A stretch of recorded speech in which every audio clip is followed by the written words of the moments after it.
create jobs. We have to be deliberate. I agree with you. We have put a lot of resources in infrastructure.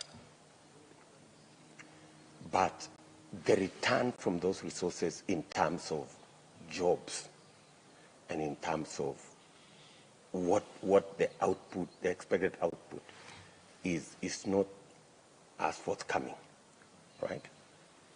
And going forward, our plan is we must be deliberate on the areas that we are going to invest going forward.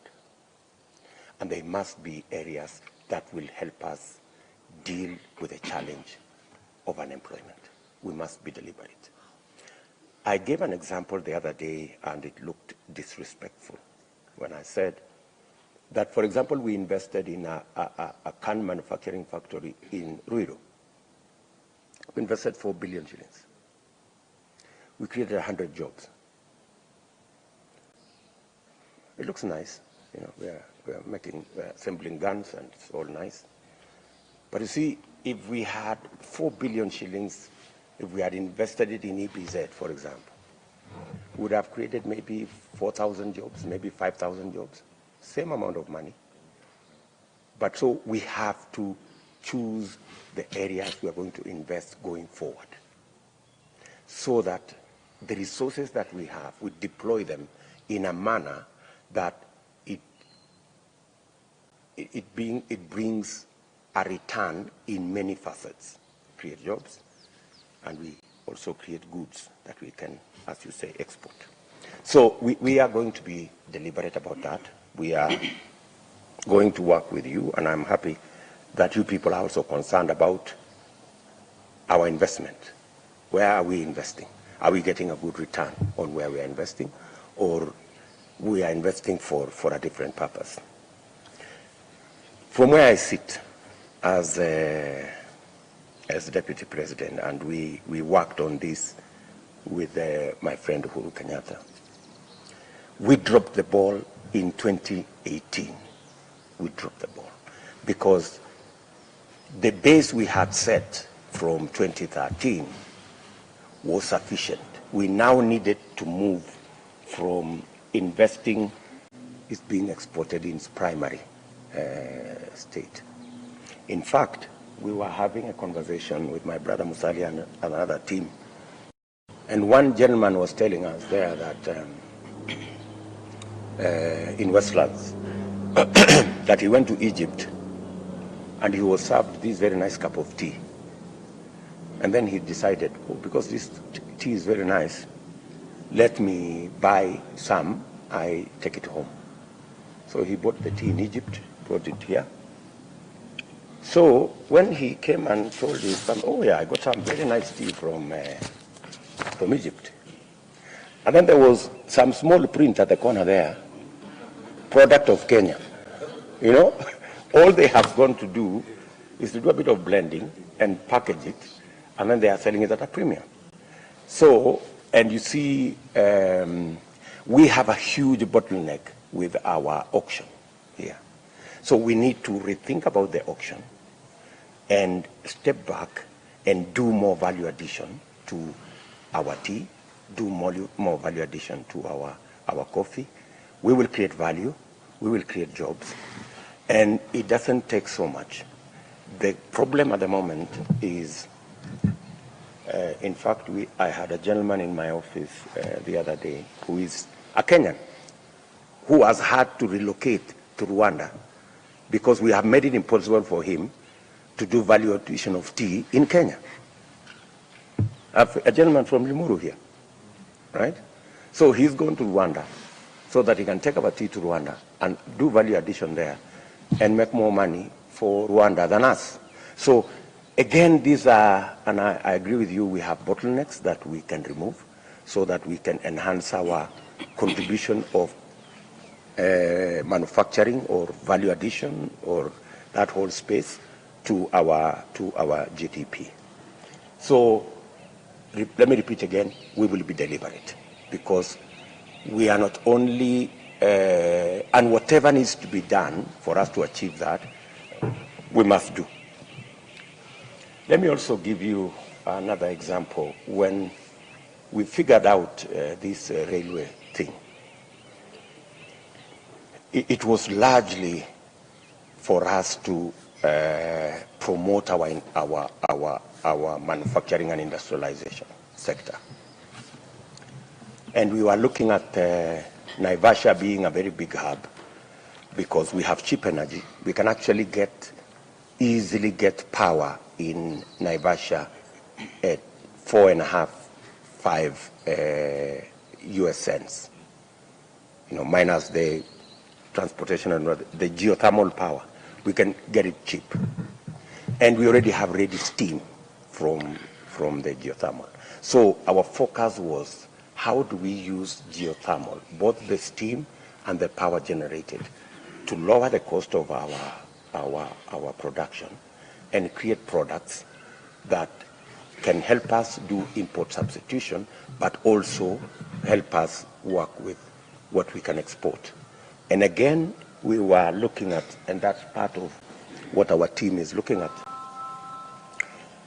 two primary areas: textile industry and leather industry. I know it may look limiting, but that's where we really have an edge, and we have cotton we can grow locally. We've been dancing around BT cotton for far too long.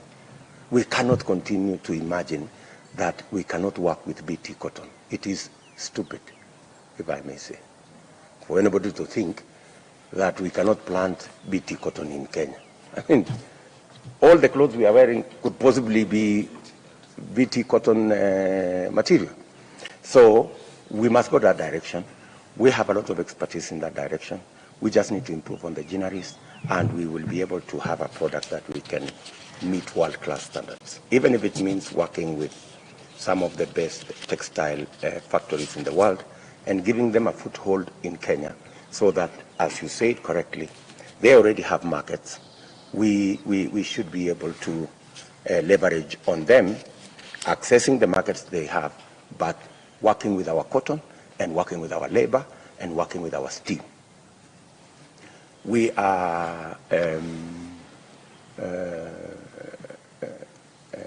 and that's why there is a bit of this conversation about Mitumba and what have you. Mitumba is not what we are looking at.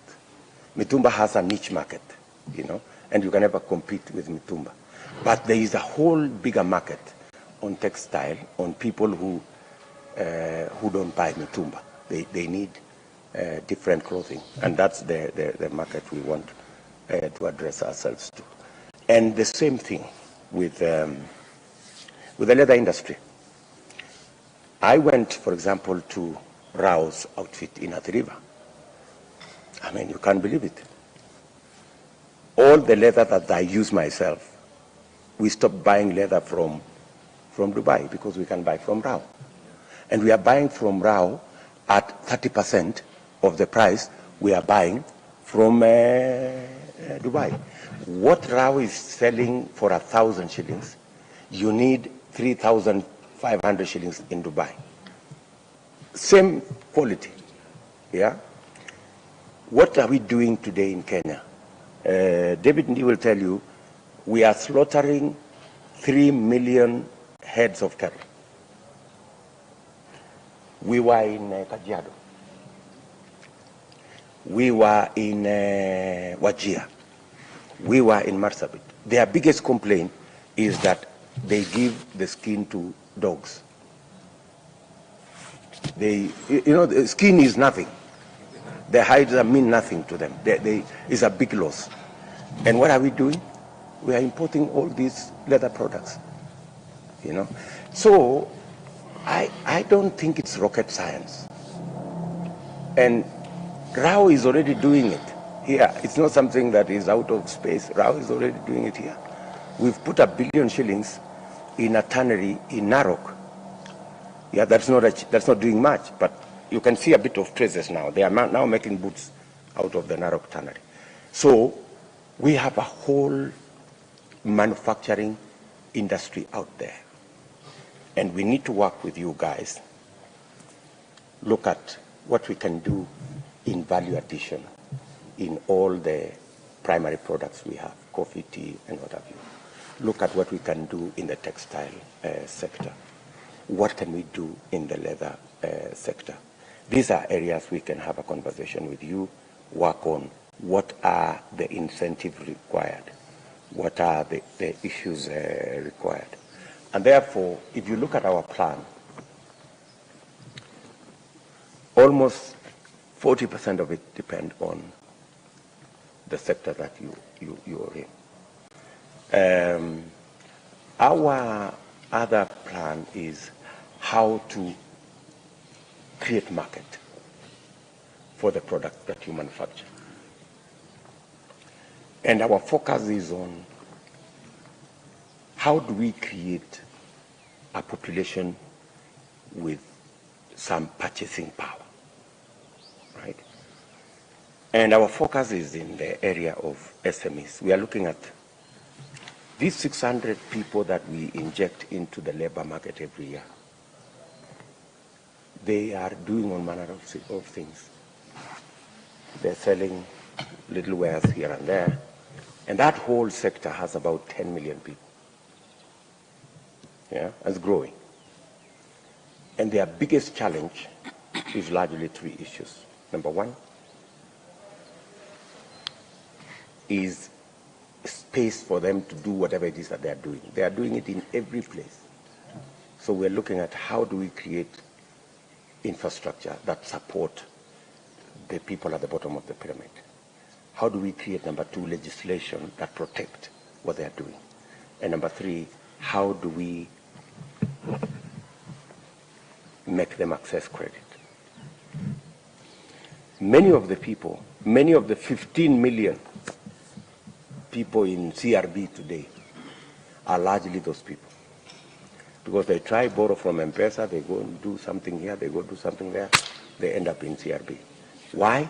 Because Fuliza is charging them 6% per day.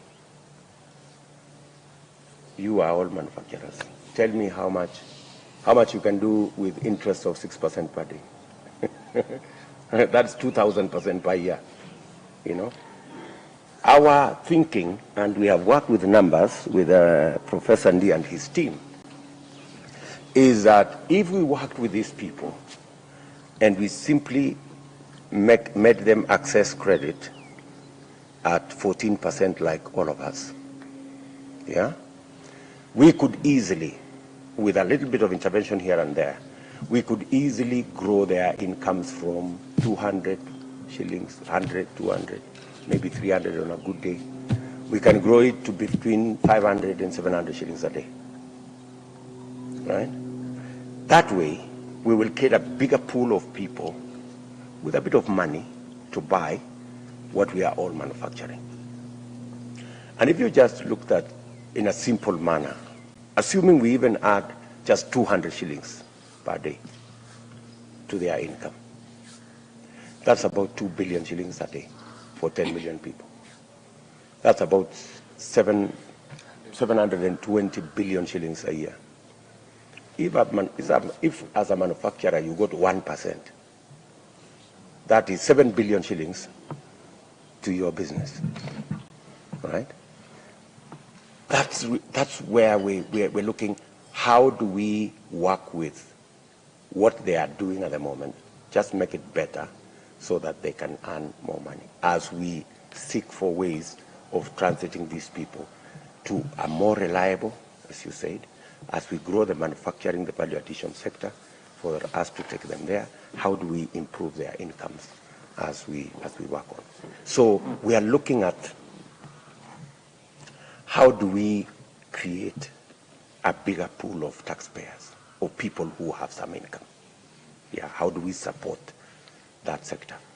And that's why we are proposing that we are going to have a micro and small enterprise fund, which will make it easier for these people to access credit. Let me give you an example, practical example. Ruaka market here. So we were campaigning for that gentleman called Wanjiko in Kiamba. So wherever at Ruaka market we find him and they say, please help us. the Shylocks are finishing us. We borrow 1 million shillings every day from the Shylock, collectively. And at the end of the day, we pay the Shylock 1,100,000 every day. Right? So please, do something about this. If we got 1 million shillings, we would save 100,000 every day. That's how serious it is. And it's not just that market. We did the same in Gong market. Yeah, we did the same in that market. I don't know. No. This market in Kabete, Wangige. Yeah, the same thing. So there is a real serious problem of access to credit. Yeah, which if we address, we can significantly increase the incomes of many small people. It looks simplistic, but it is real. I mean, it's reality. That's what happens. So we're looking at how do we assist you guys selling this product and that product, and I'm looking at it even from my own point of view. I produce eggs. I'm looking at how many more people can buy these eggs, from my small farm in Sugoi. The more you expand the income of people, the better for everybody. So that's one area. And sometimes people think we are emphasizing too much on the small people. But you see, that's the base that everybody needs. If we sort out the base, we sort out everybody, because we create a market for you guys for the products you are selling, your manufacturing, your processing. We create a bigger pool of people who can pay tax.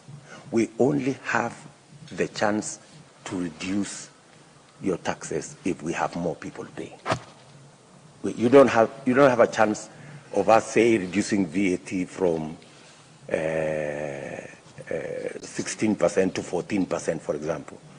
We will only have that chance if we have a bigger pool of people contributing. But as long as it is thin, we'll have to shoulder the bigger burden. So that's our approach. We are looking at the export market as well.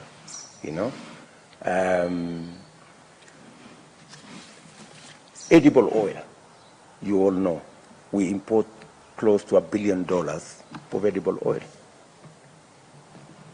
Maybe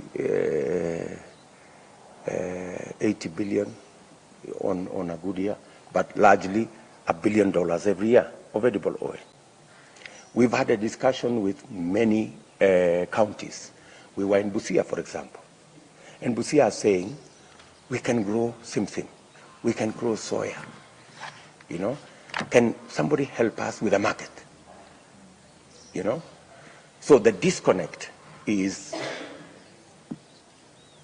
the people who grow the oil crops and the market, and the people who need it. Sunflower, soya, simsim, and the whole of that space. We need manufacturers like you to come in between for the offtake, and then process, right? So that we don't have to import $1 billion of edible oil every year when we can actually grow it here. I was having a conversation last night on Mulembe was it? West FM last night. And that was the conversation, People are telling us we are growing sugarcane. And we are making 20 billion shillings a year. If you enabled us to grow edible oil, we would make 80 billion shillings a year. They would actually replace this edible oil that we are importing.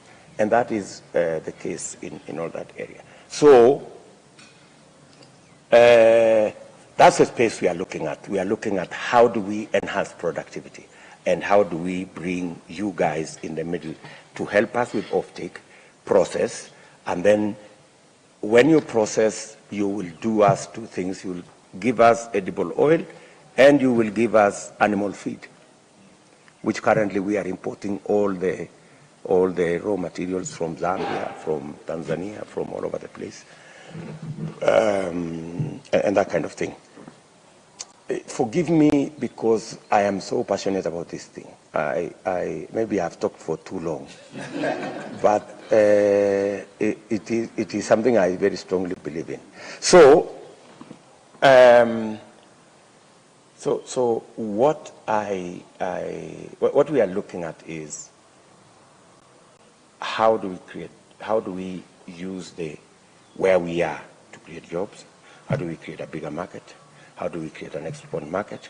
And how do we leverage on whatever infrastructure that we have now to make it work for the bigger picture? And then finally, so that I can ask my other colleagues to speak to some of the issues. And you have said it, the whole space around water infrastructure. You know, we had a big plan on the water infrastructure that again collapsed because of politics, you know. We have identified, like around the country, some 1,500 small dams and about 57 mega dams. We've only done 3 of the 57, yeah. We need to create a different model for building these dams because water is something that can pay for itself, you know. You are not asking for free water. You are asking for water that you can pay at a reasonable price. You don't have to invest in doing 2 million, 3 million shillings to get a borehole, and then all the other infrastructure, 5 million shillings to get a tank and all that. You don't have to do that. So that's another space we are very keen about, and our intervention, our engagements around the countries have given us a sense of how heavy is it and where are the gaps. And finally, we have to deal with the big challenge that brings a lot of stress, and that is the health challenge. Clean water will do quite a bit of it, but also we will have to work out and fashion a universal health cover scheme that is affordable, that is reasonable, and that carries a majority of the people. And finally, we will have to do something about saving. We must do something about saving. You know, we must do something about saving. Savings is a very big component of whether we can grow or whether we are going to be in debt. Even as we borrow other people's money, at the back of our mind, we must know that what we are borrowing is what others have saved. Yeah? So we cannot just be on a borrowing spree thinking that it is free money. It's not free money. You know, we have to pay for it, number one, and we have to understand that it's the savings of other people. And we need to think about our own savings. I'm sure you are aware, we are at what, David, 7% maybe of our GDP in terms of saving? Savings. 7 or 8%, yeah. Very interesting countries. China, for example, is at 55% of their GDP savings. That's why we are all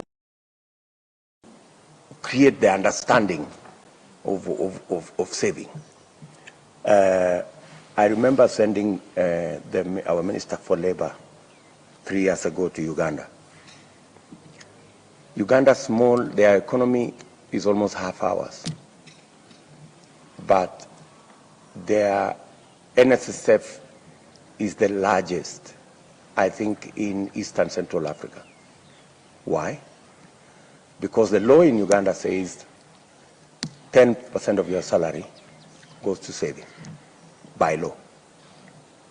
Yeah? And the same amount from your employer. So they have created a big pool of resources which they use to borrow to do their infrastructure, right? At the moment, I'm sure you're all aware, we are all paying 200 shillings, Kenya shillings, 200, to NSSF, aren't we? Yes, 200 shillings. Even if your salary is 500,000, you're paying 200 shillings. You know, I think it is silly. Oh, so I know that there are other saving instruments that are in the corporate world, but we have to rethink about that whole space of saving and push our savings as a percentage of GDP to a level. The big quarrel I have, I know you people know that I have a big quarrel with Atwoli. Atwoli doesn't like me at all. Because I do not understand how he can be opposed to saving. You know? Because, I mean, what is the use of retiring and then you are paid in your retirement 70,000 because you have been saving 200 shillings? You know, how does that help anybody? You know? So we really must go that direction and find a mechanism of saving. And finally, we cannot continue the trajectory, and I agree with you, we need a much more stable tax environment. People must know that for the next 2 years, 3 years, you know, this is where I will need to think about in terms of our taxes. You know, this is where we think we need to do. But every budget cycle, we are all thinking, so what's going to go up this time? And unfortunately, it always goes up. It never comes down. You know, so I wish in some instances it would come down. Then people maybe could look forward. So everybody is looking at what is going to go up this time round. And we need to avoid the criminalization or politicization of tax paying. You know, we really can't continue the trajectory that tax is being collected by the GSU. It cannot. It cannot be that tax is collected by people with guns. I mean, we really have to think about better mechanisms of tax collection. And from where we sit as Kenya Kwanza, we are all aware that at the moment we are collecting 52%, 53% of collectible VAT. We are collecting 52 thereabout percent of collectible VAT. If we collected all the VAT that we need to collect, and it will not take a year for us to put the infrastructure in place to collect GDP, to collect our VAT. In fact, David, I think we are collecting VAT 4%, 3.6% of our GDP. Rwanda is collecting 8% of their GDP. South Africa is collecting 11% of their GDP. Other countries are collecting 20% of their GDP. There is a real scope for us to collect VAT, and we can collect an extra almost 500 billion shillings just by making sure that everybody pays for payable VAT. What do we need to do? We need to do what Rwanda came to learn from us.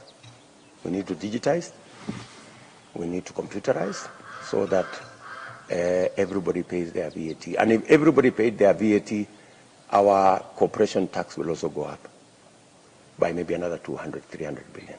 So we can move our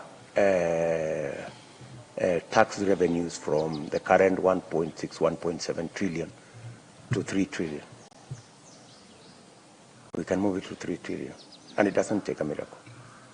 And with that, we will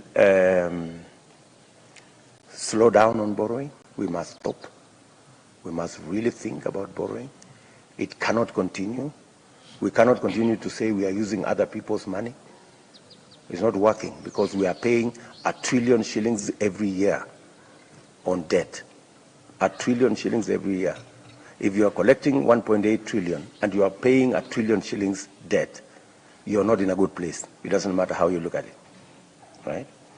And I think this whole of debt, we must apply the principle that if you find yourself in a hole, stop digging first, then figure out how you can how you can get out of it. So I think we need to stop digging. You know, we cannot continue with the mentality that, oh, you know, these are other people's money anyway, let us borrow. And I think that's being a bit too casual. So I think that's what we need to do. I know I have said many